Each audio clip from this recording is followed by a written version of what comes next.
Grabe po. Tingnan nyo kung saan ako napadpad na lugar. Namumroblema ako ngayon kung paano ko uuwi dahil sa mga dinaanan ko. Tingnan nyo naman ang ganda ng lugar. Oh, di ba? Tapos tingnan nyo yung natin sasakyan.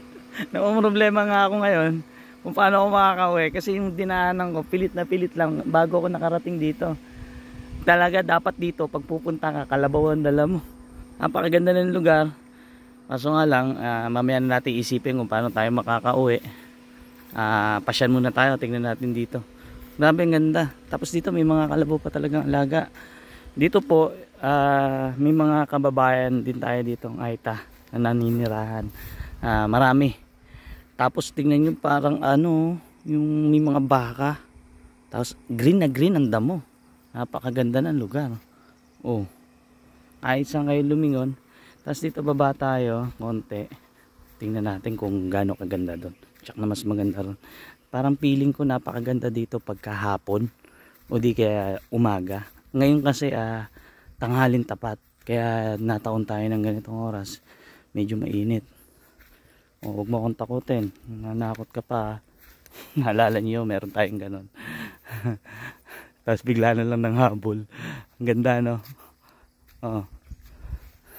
Tay, magandang araw po. Namamasyal lang po.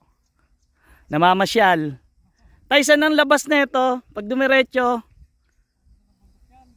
Papunta akong bundok? Wala na akong lalabasan. Dito rin ho. Naku po, namumroblema ako sa daan. Oo nga po eh. Napakaganda pa naman ng lugar. Hindi ko na palalampasin. Total nandito na ako. Papunta palang bundok na to. Didiretso na rin natin. Pero dito, pasyal muna tayo. Pabundok pala. Ang ganda. Dito. Ito, ganito yung masarap mag-camping. Yung mga nagka-camping dyan, di ba? Naalala nyo? Mga tent, yung mga ganitong lugar. Oh. Di ba? Hanep.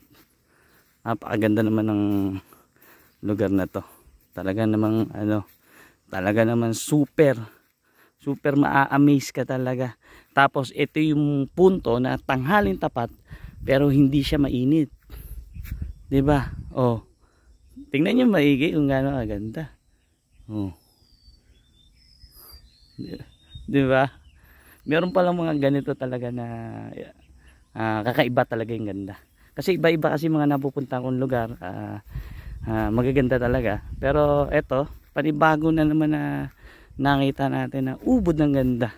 Tingnan nyo to, isang tumpok ng na to, mangga, tapos may kubo ron, tapos saka paikot sa kanya yung pitak, di ba? Ang ganda.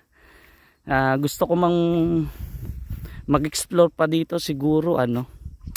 Kailangan kasi natin hirap ng sasakyan eh. Kailangan natin magpalit ng sasakyan. Saka kailangan natin ng kasama kung tayo ay mag-overnight dito. Kasi tayo, pag nag-overnight tayo dito lang dito. Kaya natin pagpaalam yun sa mga kababayan natin dito. Pwede tayo ditong mag-tent, mag-overnight. Tapos sa umaga magkakape ka. Yun yung pinaka-the best. Oh. Diba? Silip na silip nyo yung itsura ng lugar. Napakaganda. Tapos ang ganda na may mga kalabaw. Ayan. Wala namang problema kung may mga dumi-dumi ng kalabaw kasi yan ay damo.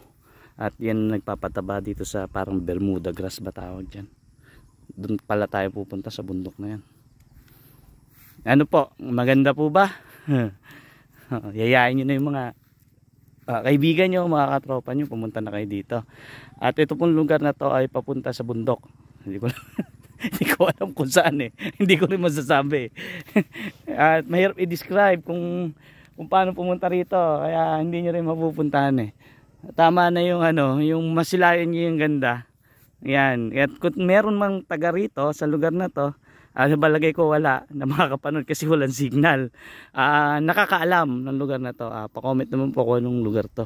Kasi hindi ko rin po alam kung saan tayo napadpad. Kasi ang ugali ko po kasi is mag-drive lang na mag-drive. Yung magda-drive ako, diba? Kahit saan.